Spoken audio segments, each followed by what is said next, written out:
Hello, and welcome back to Parity Radio. This is episode 10. I've checked beforehand.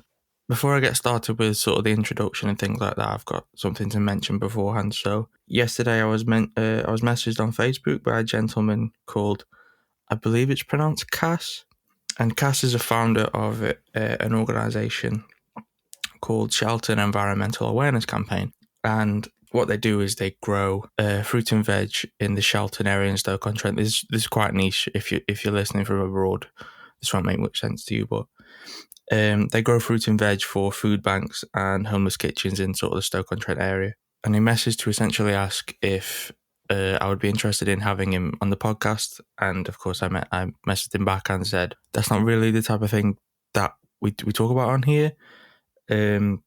But what I said was I'd be more than happy for him to be a sponsor of sorts. No money was exchanged. I haven't charged them or anything.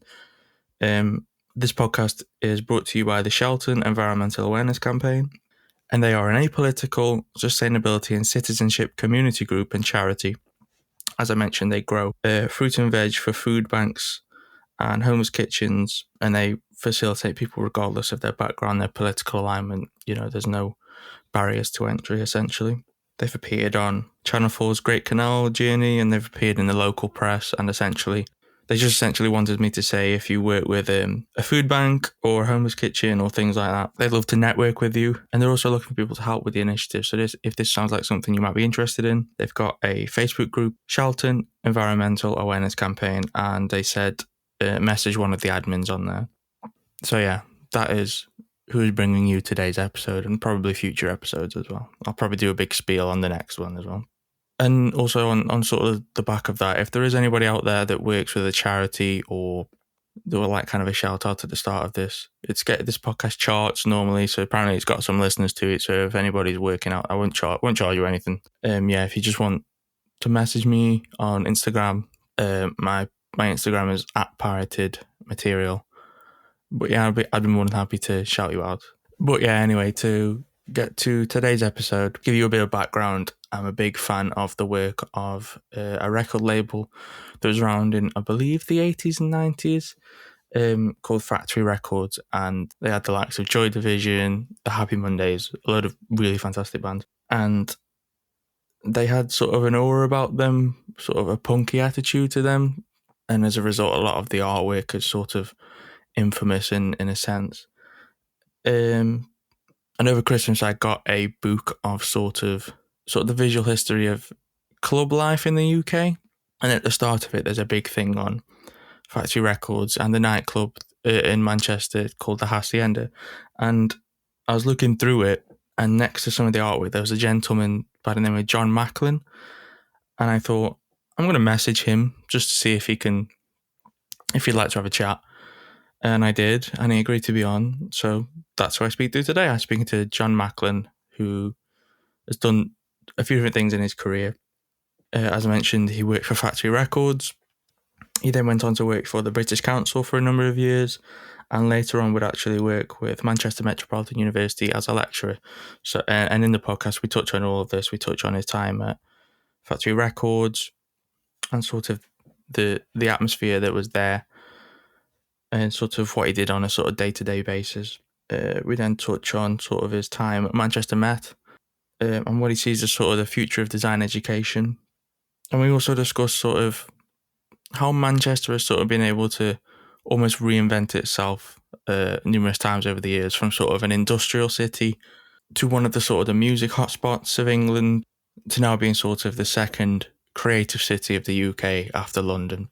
So yeah, it's quite a long one, this again. It's sort of an hour. But yeah, that's pretty much it. I hope you enjoy.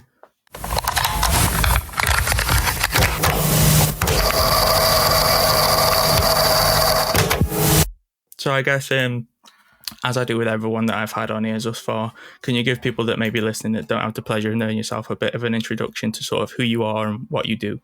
Yeah, okay. Well, I'm John Macklin. I'm a graphic designer. That's a broad term. I think I would say that what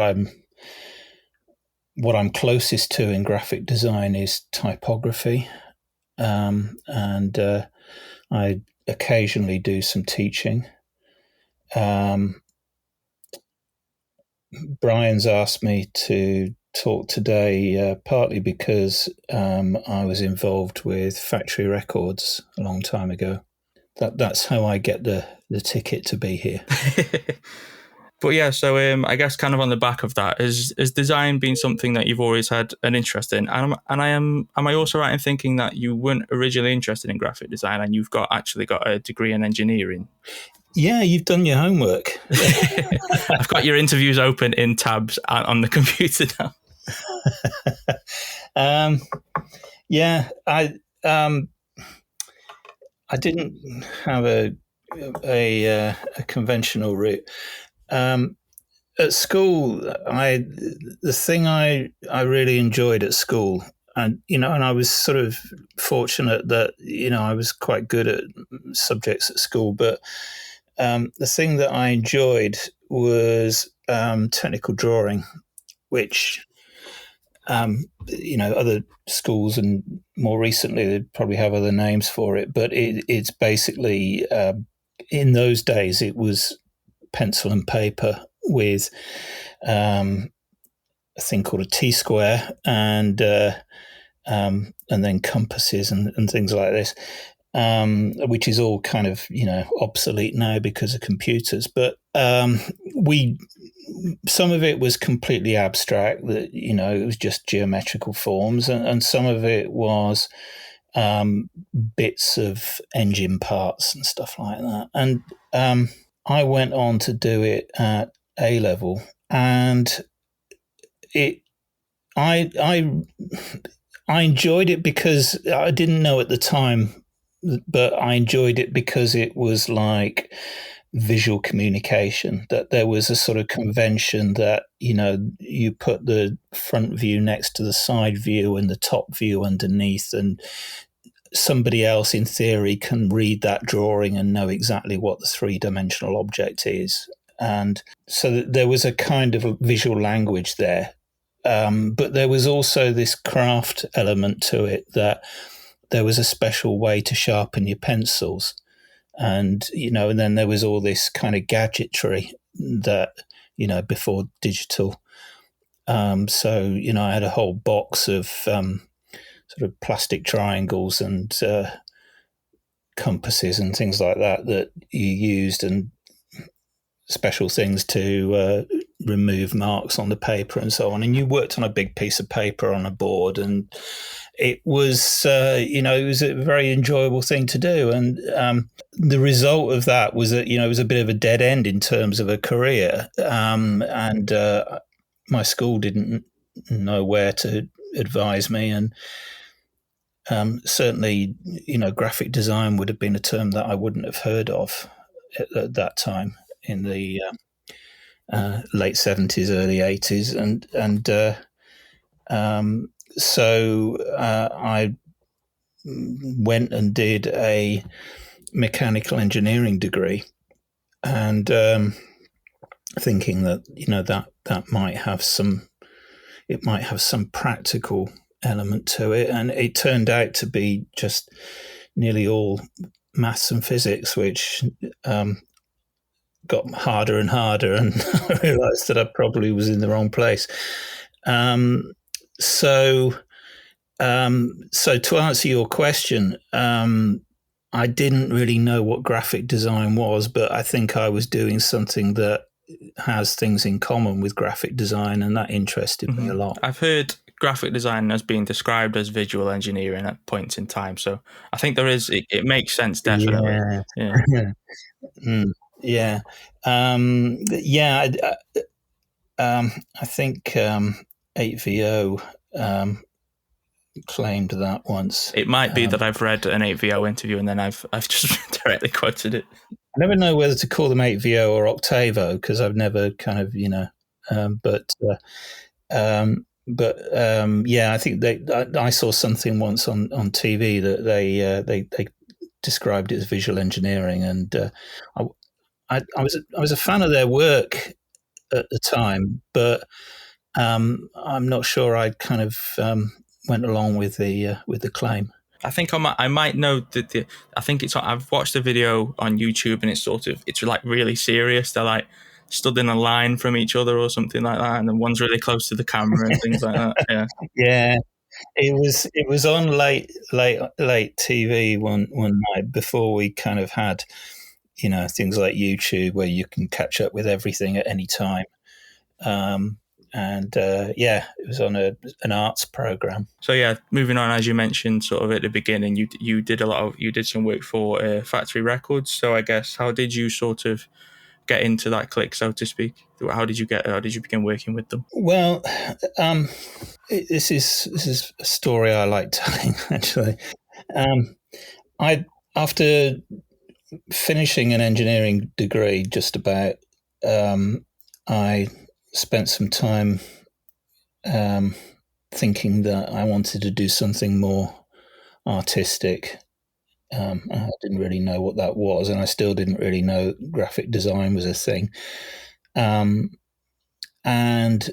I found myself on a course which was really like a foundation course. So, everybody else on the course wanted to get onto a degree course, and I'd just come off one. So I was sort of, approaching it with a different agenda, I suppose. But I found that graphic design interested me on that course because we were doing a bit of everything, and the graphic design bit interested me. And I remember the kind of moment where I thought this is really interesting. Actually, was we were making road signs or making symbols for road signs, and then we were putting them on a door right at the far end of a long corridor, and then you would sort of get people out of the canteen who hadn't seen what you'd done and say, well, can you see that symbol, and what do you recognize it, what it's saying? And I thought this is a sort of, there's a sort of scientific element to this, but it's sort of purely visual thing as well. And do people really get paid to do stuff like that? So the result of that was that I was sent on a 2-week placement with a little design company in Manchester called Johnson Panas.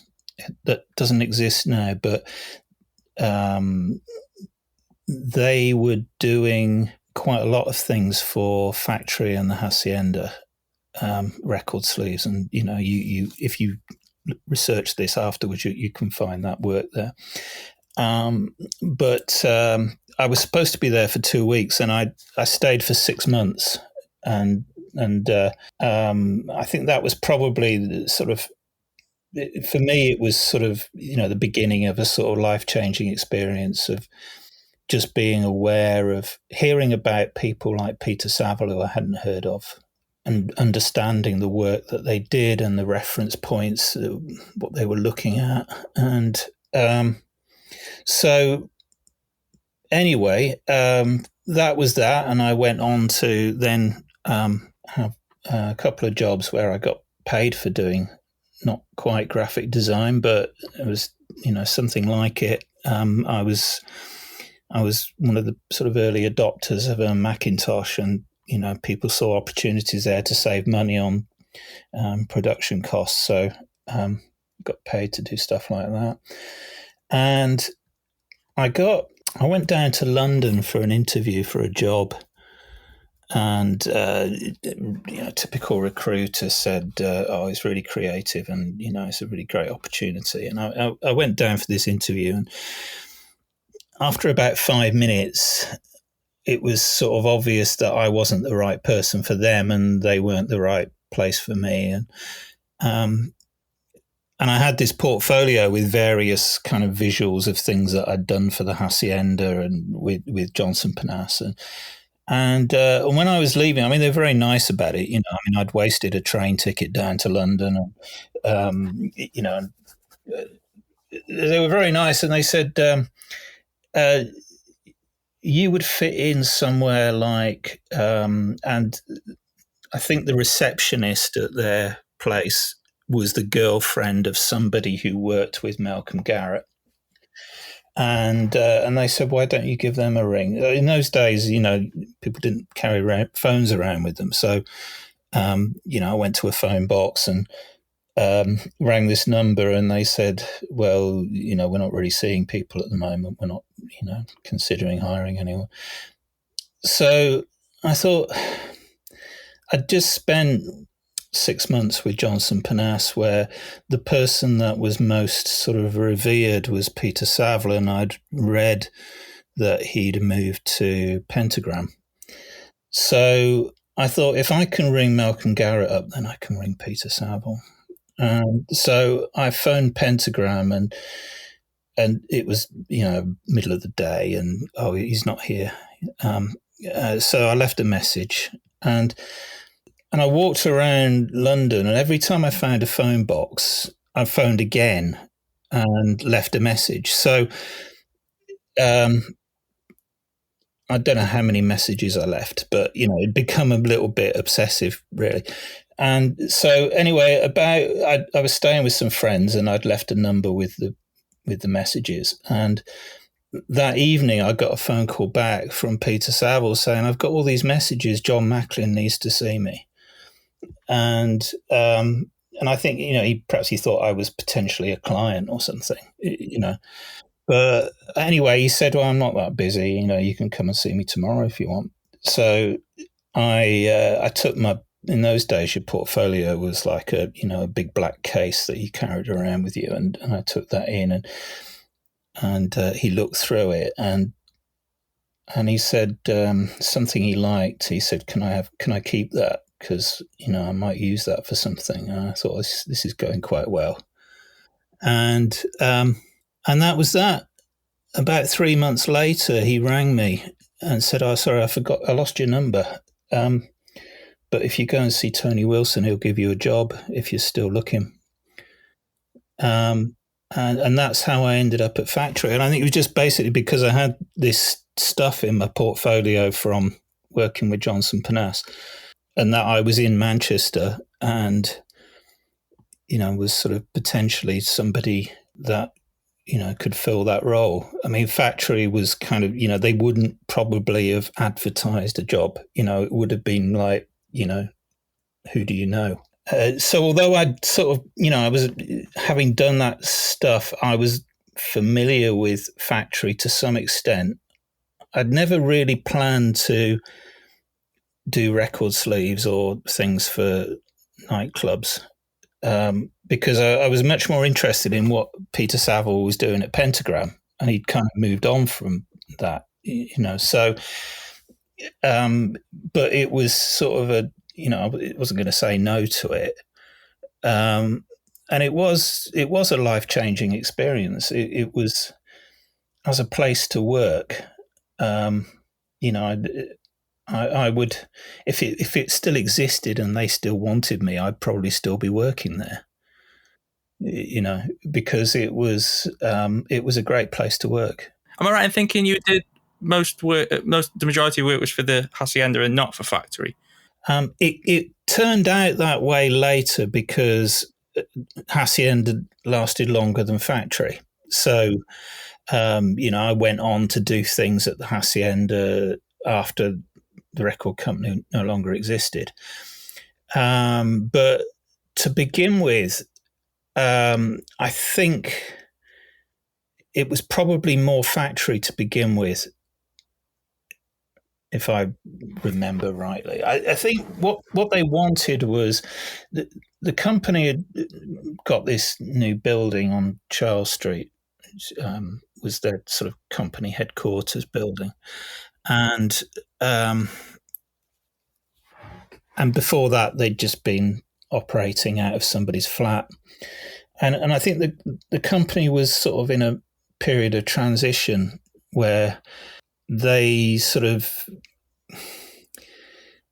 the next bit of the progression was to have their own designers working for the company rather than going out and hiring people outside. So they were still using, 8VO that we mentioned earlier did things as did Johnson Panas.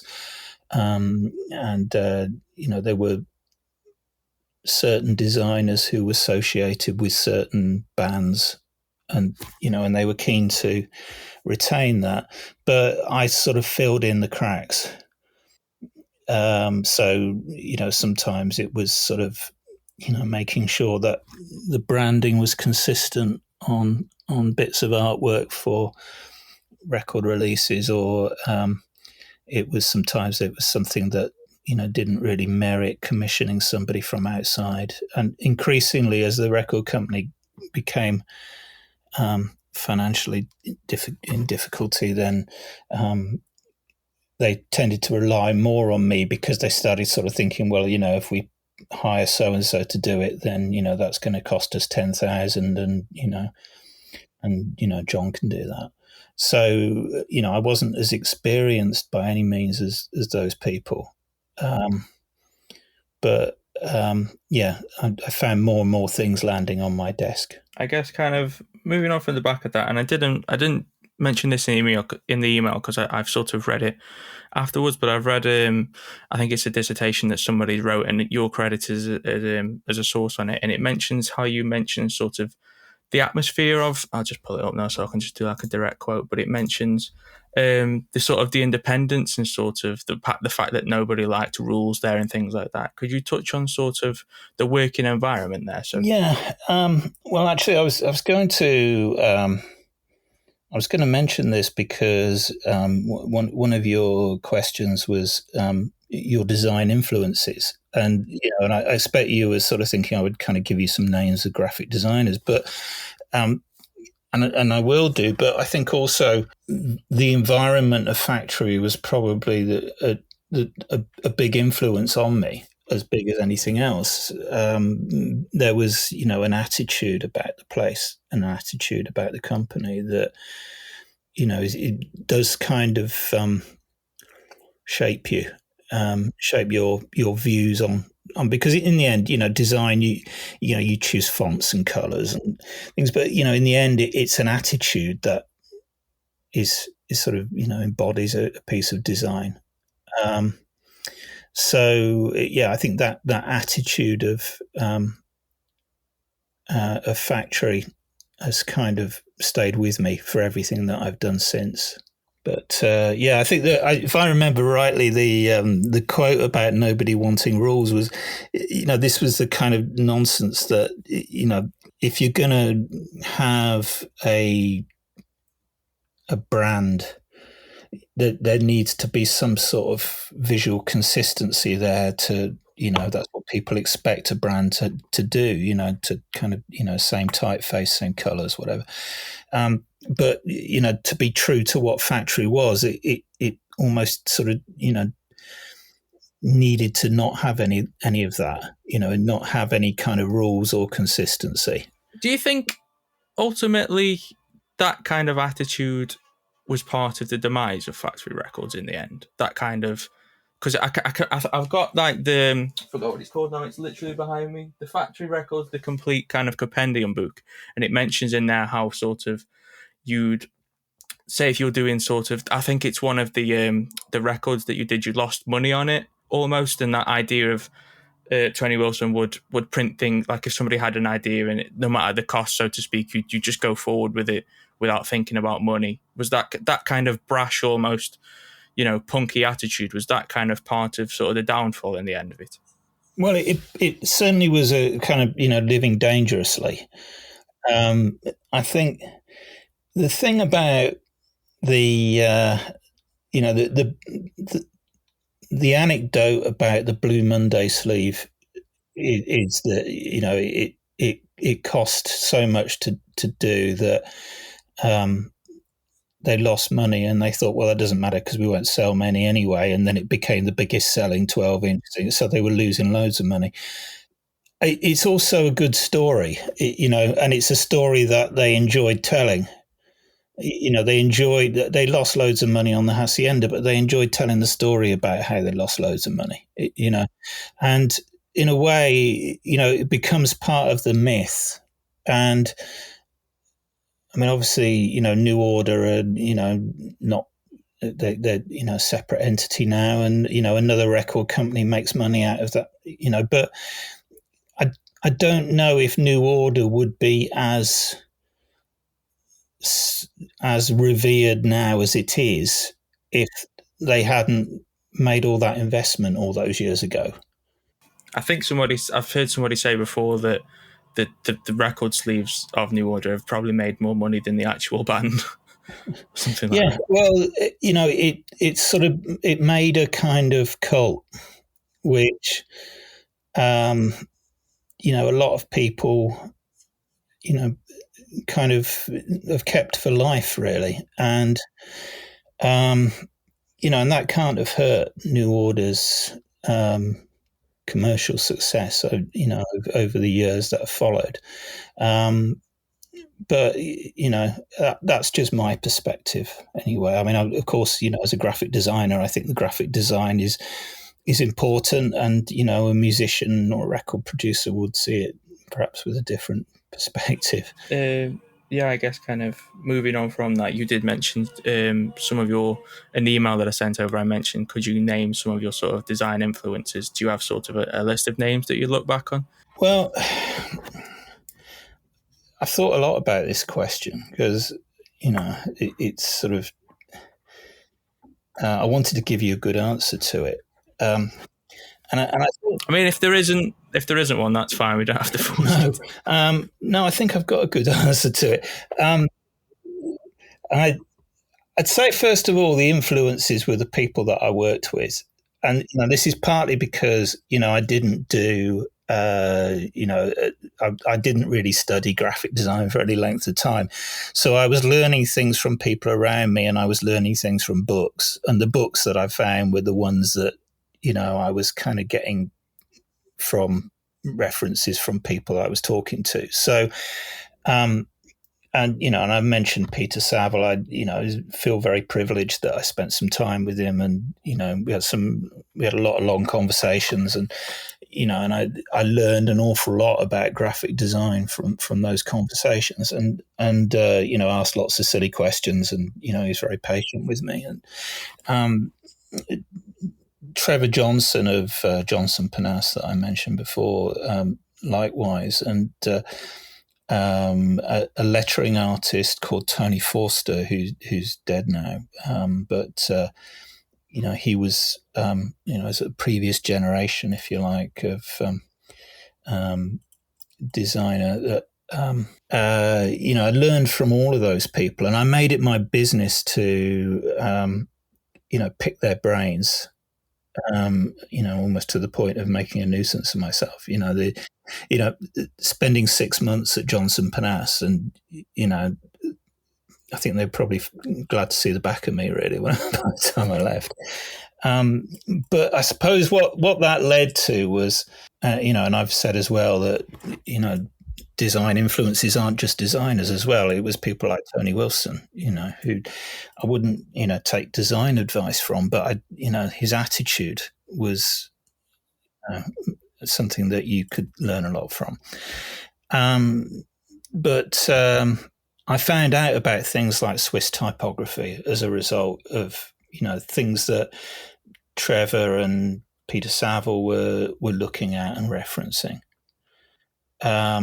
So the kind of classic Swiss typography of the 1950s and 60s. But the thing is that I suppose that design influences, you just keep finding more. You just and things start to join up. So you hear about one thing and you learn about that, and then that leads you to something else. It's a bit like music, really. If you like one band, and then you find out that they were influenced by another band, and then it takes you on a journey. So that never stops, really. But it's also not designers. I've been doing a project for about 5 years now where I go around just photographing lettering on old buildings, and I sort of go around graveyards and things and take photographs of the lettering in graveyards and on the gravestones. And and some of it is old Victorian stuff, and some of it is just graffiti or bits of sign writing and stuff like that. And I've got thousands of those stored on a database online. Yeah, just sorry to Yeah. butt in, but I know that because it doesn't say anywhere, from not to my knowledge anyway, that you worked at Manchester Met. So I found out that you worked at Manchester Met through your Flickr. Oh, okay. So you found my Flickr thing. Yeah. Yeah. Yeah. Okay. So you know about that. Sorry if that makes me sound really weird and creepy. No, it's all right. No, I was just doing research. I'm glad you found it, because the link from my Twitter account doesn't seem to work now. So I've got to fix that.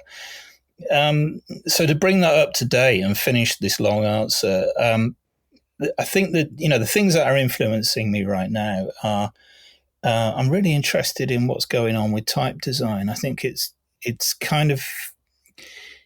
not the first time that it went through a kind of initial creativity when people were starting to do digital fonts, but I think for me, I'm sort of aware that there's some really creative work going on at the moment, particularly with things like variable fonts and what people are doing with that.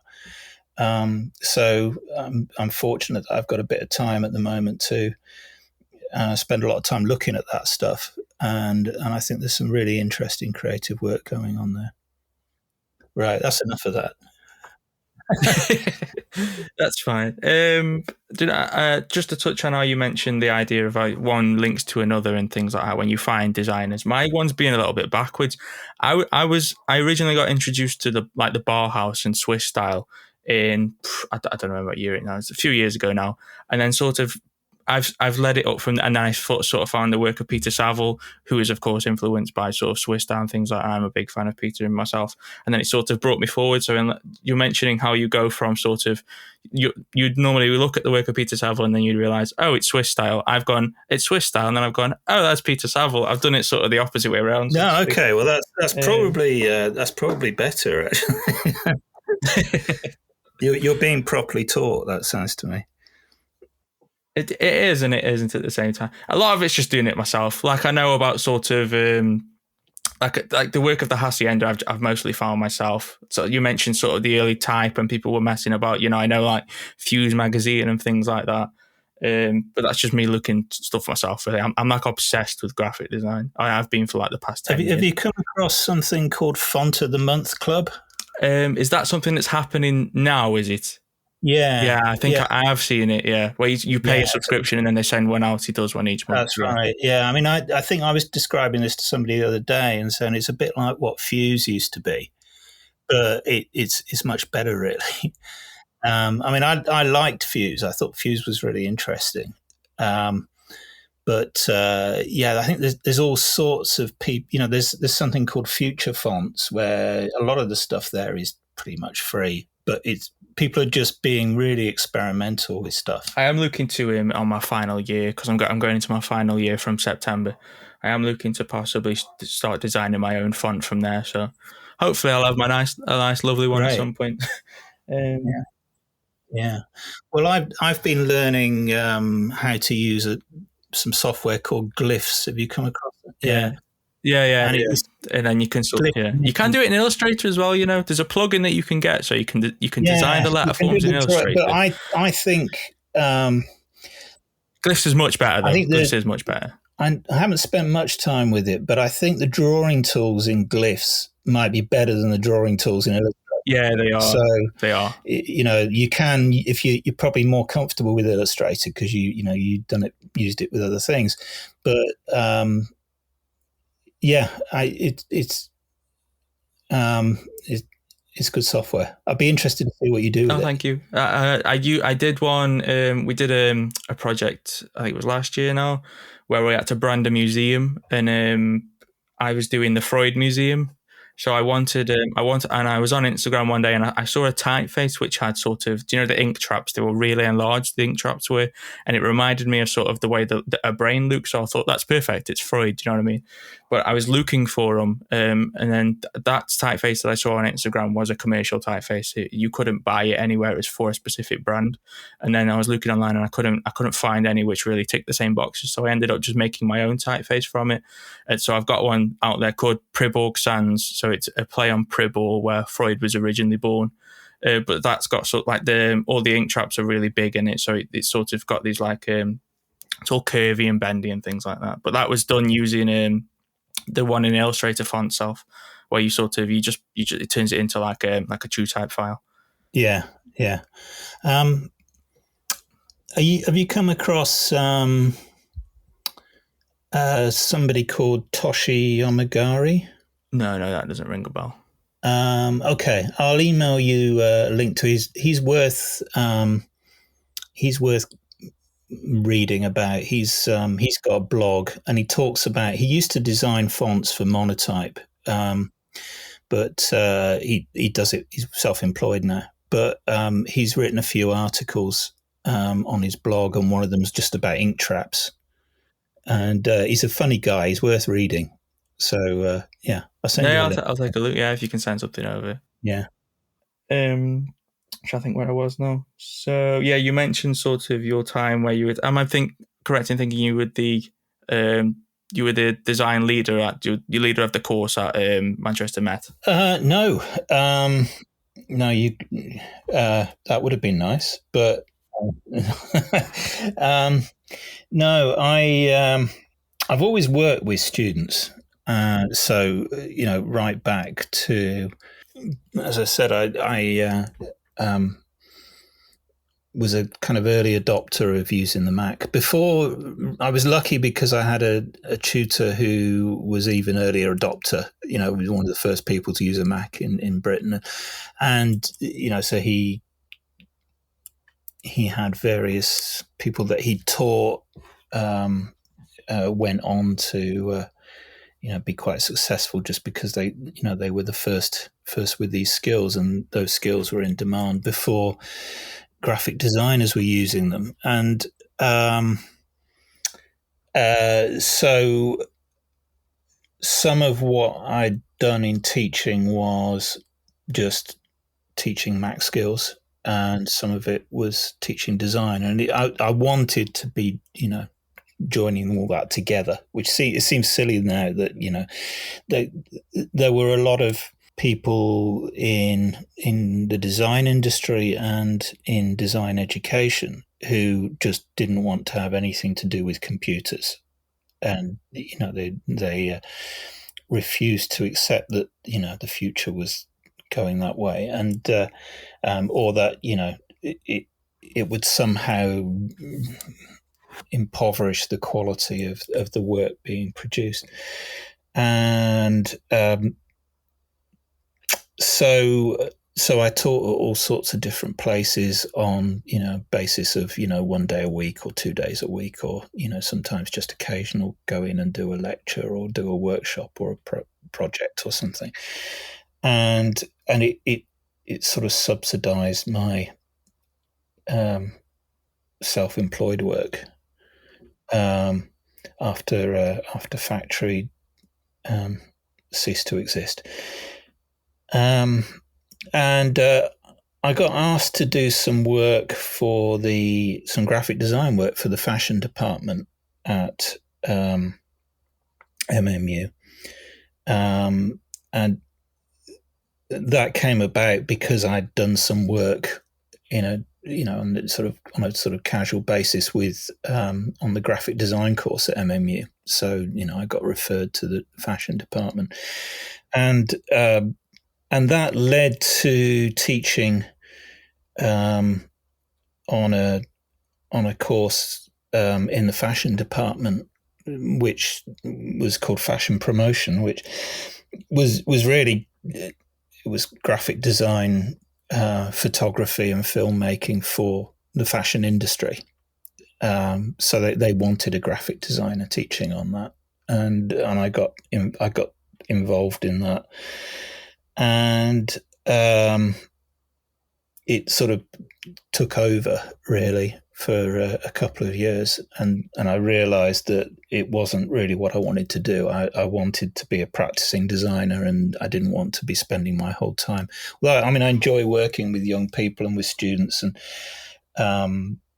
it was an interesting sort of digression, really. But I left that last year, and I'm glad that I'm still doing some work with fashion students at the moment at Liverpool, John Moores, but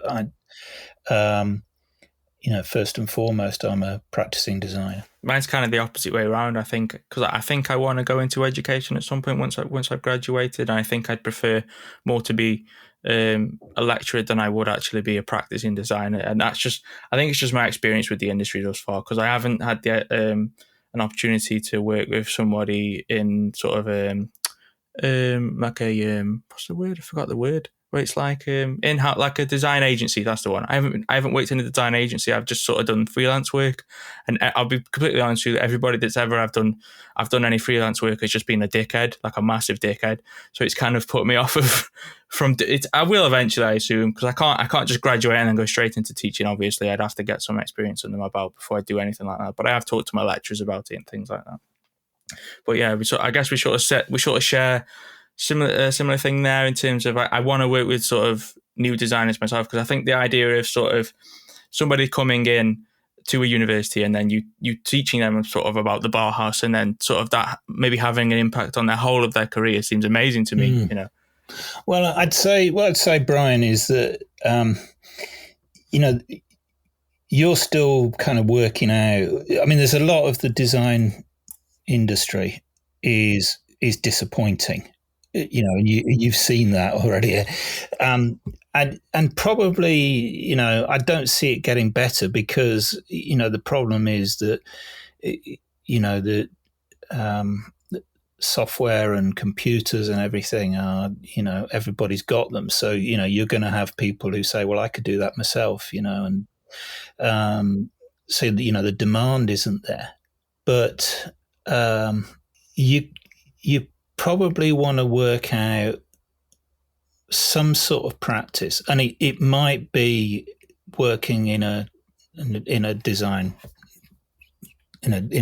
practice for some time, or it might be that it's self-employed, or it might be something that you make your own books or something like that. But what I'd say is we are sort of digressing here, and I'm sort of turning into tutor role here. But I'd say find a positive relationship with the industry, even if you might do it alongside teaching, but find something positive about it that you can relate to, that isn't just dickheads, because you're going to be passing that on to students, and and you can't sort of say, well, the graphic design industry is shit, but I'm going to teach you to work in it.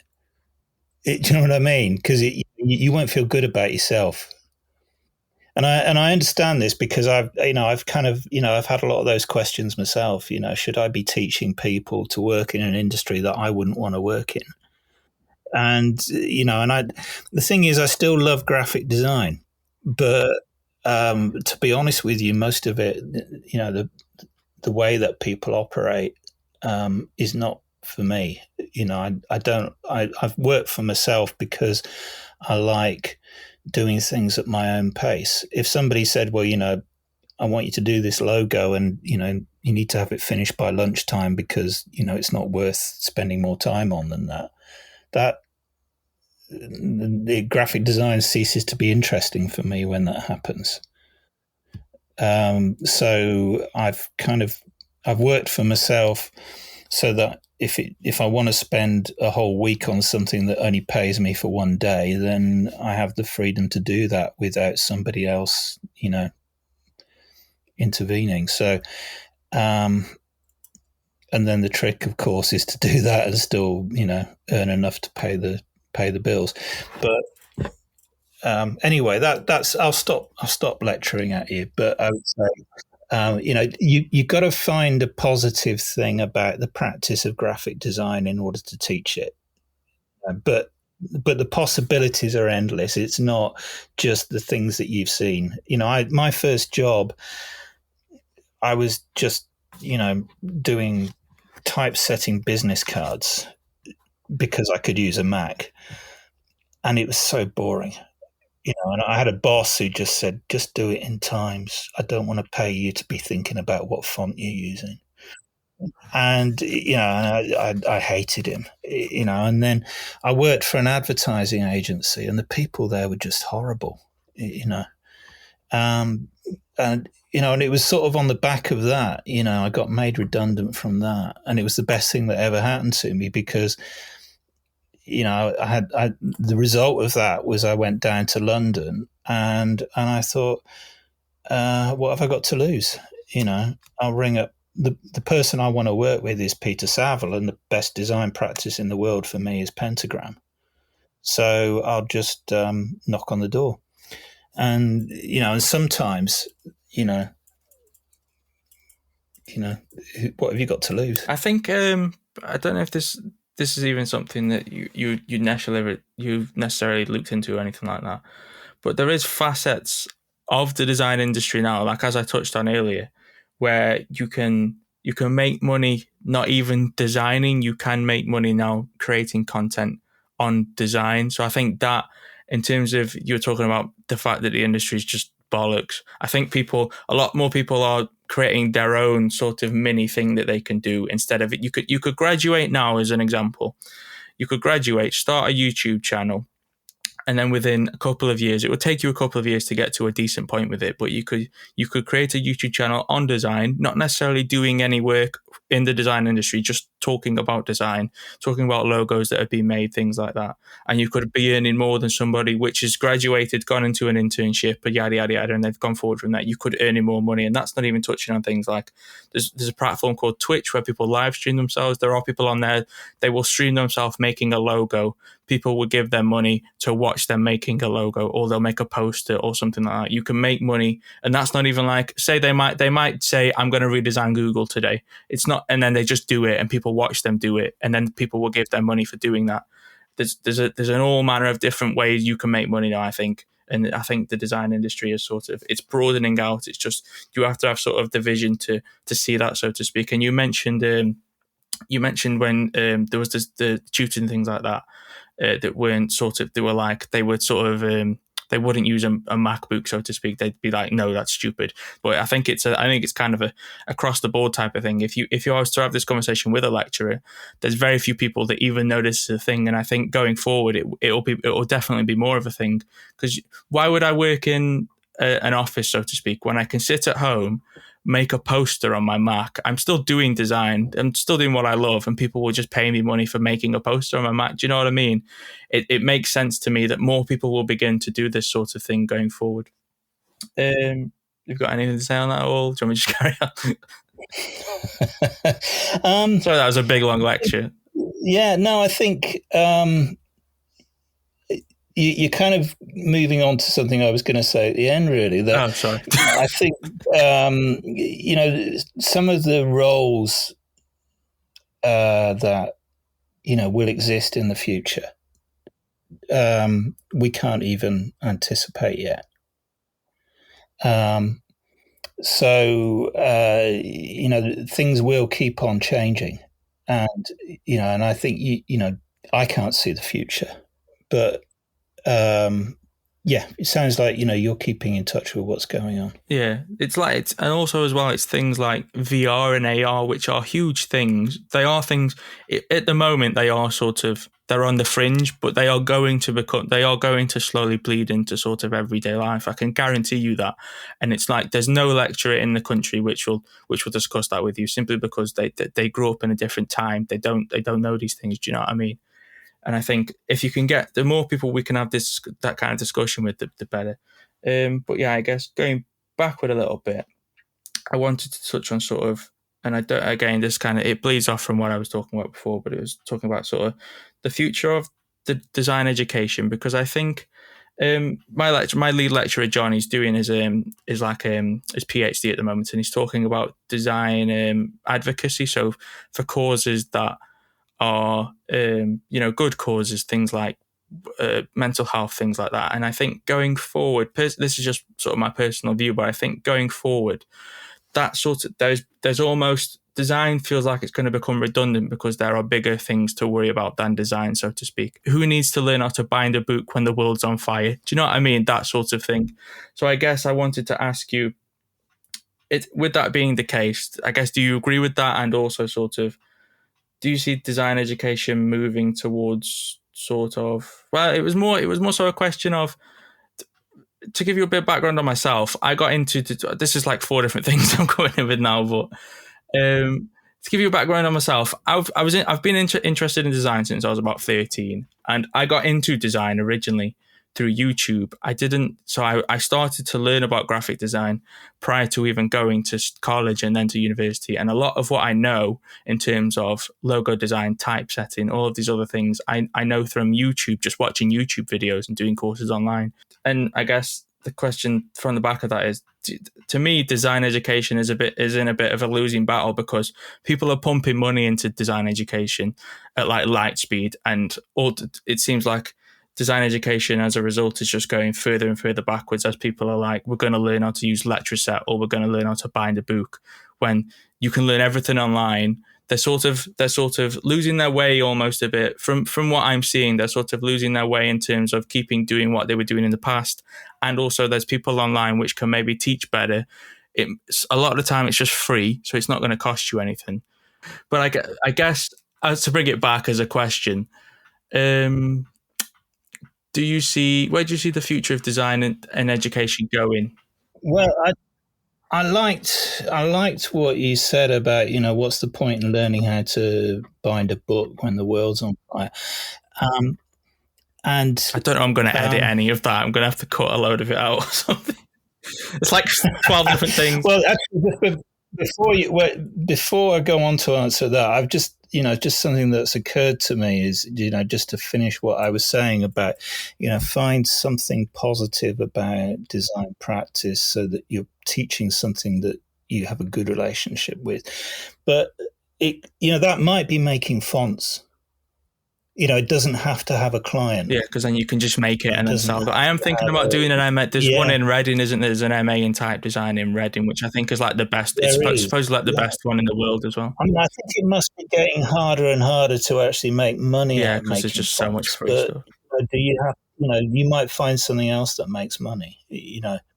I don't know. Maybe you can have a YouTube channel where people watch you making fonts and they pay to watch you make fonts. I mean, I'd love if this, just as a thing as well, I'd love if this podcast could get sponsored at some point. If I leave this in, hint, person listening to this, hint, carry on, please. So design education. I think what, the thoughts I have on this are, first of all, I think, there are times when design does seem quite kind of trivial and, superficial compared to the problems that we should be applying ourselves to. But, that's not a new accusation, of design. And, I had a client once who said, I didn't even realize that was a job. And it's the sort of most insulting thing. And I think somebody said that probably about typography, that it's just a minor detail of civilized living. And that's good enough for me. I'm not going to cure cancer. I'm not going to kind of solve big problems for the world. But if I make something that's nicer to read, then that's my little contribution to the world. Or if I make a logo or a poster that makes somebody smile, or makes somebody go to a gig or something, then that's enough. So we can't all invent the COVID vaccine. But in terms of design education, I mean, I'm not a full-time educator. So there's other people who are going to have better answers, I think, than me. But I think the first thing is education in general is, there's a question about, is it personal development or is it about employability? And I don't think, we're always clear about that, and it was certainly a question when I was more involved with teaching, is, do you give people skills which, they can then say, well, that's going to get me a job, and 9,000 a year was money well spent. Or do you kind of just give people a perspective on the world that will kind of make them more fulfilled because they've kind of had that education. I think certainly the way that the course that I was involved in teaching design, it's almost like design is a kind of vehicle for learning skills that are kind of broader than design skills. So you certainly the marking criteria for assignments that I was teaching was to do with being able to collect research, being able to do something with that collected research, to organize ideas, communicate those ideas, or to work in teams effectively. And and all of those skills can be applied to all sorts of different activities. And they happen to, in that case, to be applied to a design project, an advertising campaign or something like that. But I think, as I said before, the roles that will exist in future, we don't even know what they are yet. So, I don't think,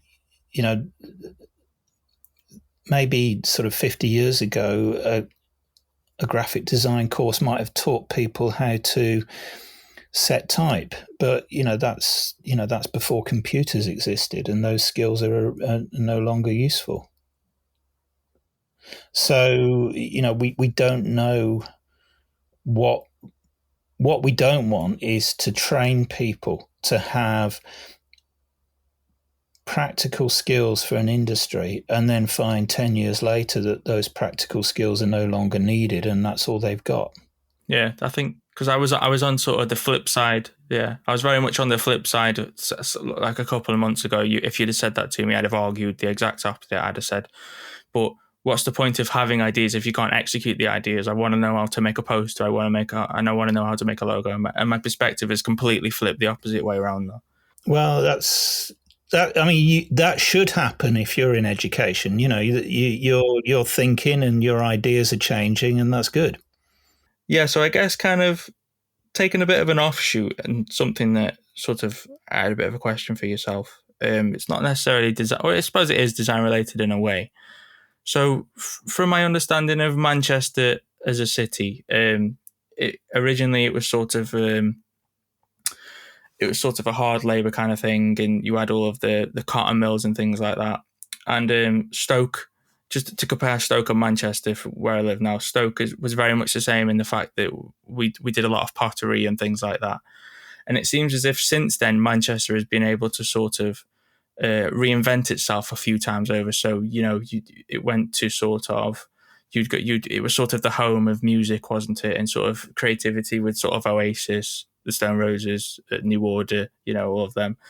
And then since then, it's sort of become almost the home of it's sort of the second home of creativity outside of London. So it's been able to sort of reinvent its image over and over again, Manchester. And if I compare that to Stoke, Stoke is very much still, the Stoke, the nickname of the football team is the Potters, but still we haven't moved on from when we did things with clay very much. Why do you think, if you were to kind of put a bit of a stamp onto why Manchester's been able to do that, and a town like Stoke hasn't, could you take a stab at why that is? I guess. Yeah, I don't know. I mean, I've heard other people talk, attempt to make claims on this. I mean, Manchester, yes, it was an important industrial city, and it's become a celebrated post-industrial city, and whether it was the home of music, I don't know. I think there's probably people in Sheffield or Bristol or other places that would dispute that. And I, because I've been living in Manchester since I was 18, I'm not. I can't say, but I suspect Manchester's enjoyed having some very high-profile champions like Tony Wilson, who had a platform like Granada Studios where he could, talk about how important Manchester was and how important Manchester's music was, and and that did Manchester no harm in becoming, associated with music in the 80s. Um, what what I remember of going back to that internship at Johnson Panas, we were in a building which was pretty low rent. When it rained, we had to kind of strategically position buckets for where the rain was coming through the roof. But in that building, there was some video filmmakers just down the corridor. There was Central Station Design, who did the stuff for Happy Mondays, were one floor up or one floor down, I can't remember. And there were two or three independent fashion designers in the building. And there was all this creativity in this low rent building. And there was probably lots of other buildings around city centre of Manchester like that. And, in time, the property developers come along and that building gets sold and it gets turned into flats. And the creatives move to somewhere that's still cheap, which in Manchester's case was a district called the Northern Quarter. And then, the Northern Quarter became this very cool creative area. And then again, the property developers come and it gets expensive. And, and there's a lot of gentrification has happened in Manchester, and there's a lot of apparent wealth that you can see. But, to me, I don't know if that is reinvention. It's just, it's just how Manchester has evolved. And I suspect that there's probably kind of interesting underground things happening all over the country in urban areas. But perhaps, it's been said that Manchester was successful in terms of turning that into something that was higher profile because there was more, there was money there to be invested, or it was big enough that it was able to make something more of it, but small enough that it was achievable. I think somebody said that in Manchester is small enough that everybody knows everybody else. So if somebody's doing something interesting, you can get to know them, which you wouldn't happen in a much bigger city, perhaps. And maybe I don't know about Stoke. So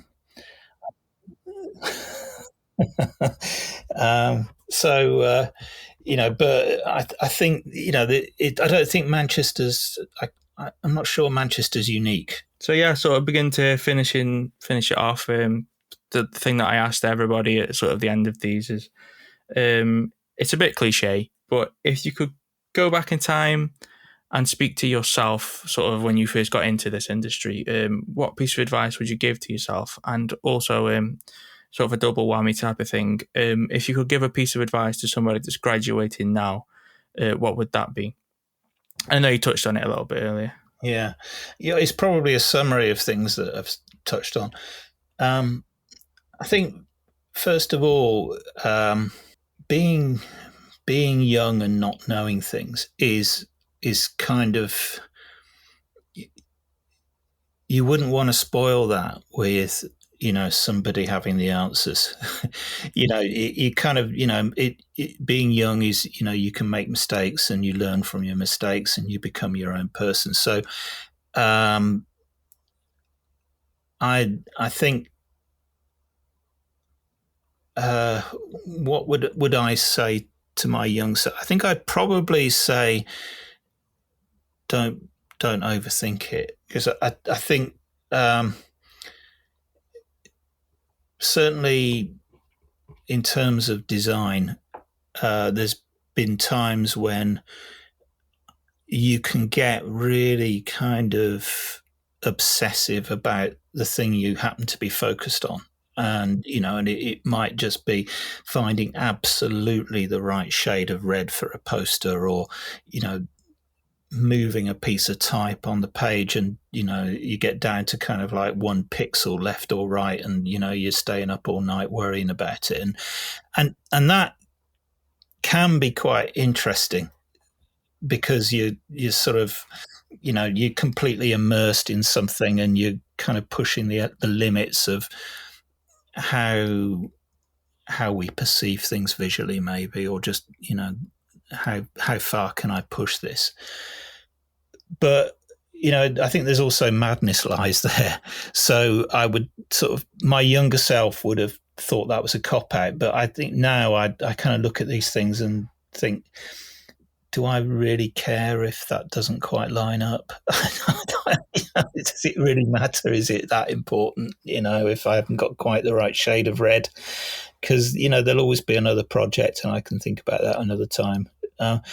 So I'd probably be a little bit easier on myself. And I think the other thing is that I never really looked. I was so kind of immersed in those details that I never really looked at the bigger picture of things. And I admired other people who could, but when the internet came along and websites were first a thing, I thought that's not interesting, because visually they were just awful. They're just horrible to look at, and the tools just didn't exist to make them any better.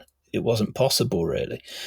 And I thought, well, I'm not interested in that. That's not the future of graphic design. And of course it was. So, I kind of missed the point sometimes, because I was, stubborn and, not looking at the bigger picture of things. So that's what I would say to my younger self. And what I would say to a graduate is what I said earlier, that somebody said to me,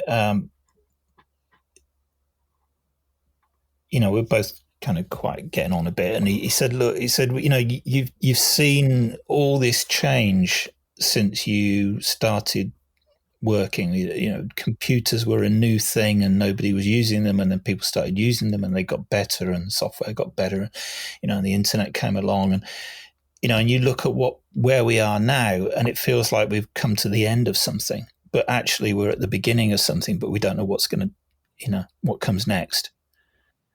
And I suppose, what I would say to somebody graduating is, whatever certainties you think you have about the design industry or your role in it, your perspective will change over time, but the industry will change beyond recognition, I think. I don't know what it will change into, but it won't stay. It won't stay the same. Mm-hmm. I think that's a lovely way to end. I do ask people normally if they've got any sort of websites that they want to plug or anything like that. Have you got anything like that? I've just redesigned mine, so that's good timing. I'd like to think I'm not plugging it, but if you want to, if you want to go to johnmacklin.com, it's got some nice new type on it. It is very lovely. I have been to it. That I got from the Month Club. Ah, that's nice. I'll have to subscribe to that, because I have seen it. I never got onto it. Yeah, I think that's pretty much it. Thank you very much. You're welcome. It's a pleasure. Hello, it's just me again. I hope you enjoyed that. I have to admit that was a bit self-indulgent for me. I am a big fan of sort of the visual output of Factory Records and the Hacienda and all sorts. And I'm a huge fan of Peter Saville. But yeah, yeah, I guess if you want to connect with me online, as I said at the beginning as well, my Instagram is Priority Material, my Twitter is Priority Material, everything is Priority Material. But yeah, to sort of reiterate what I said at the beginning as well, if you live in sort of the Stoke-on-Trent area, as I know some people do that listen to this, and you'd like to help out with the Shelton Environmental Awareness Campaign, their Facebook group is under the same name, Shelton Environmental Awareness Campaign. And yeah, just message one of the admins and let them know that maybe you heard it on the podcast and you'd like to help out with what they're doing. But yeah, thank you for listening, and I shall see you next time.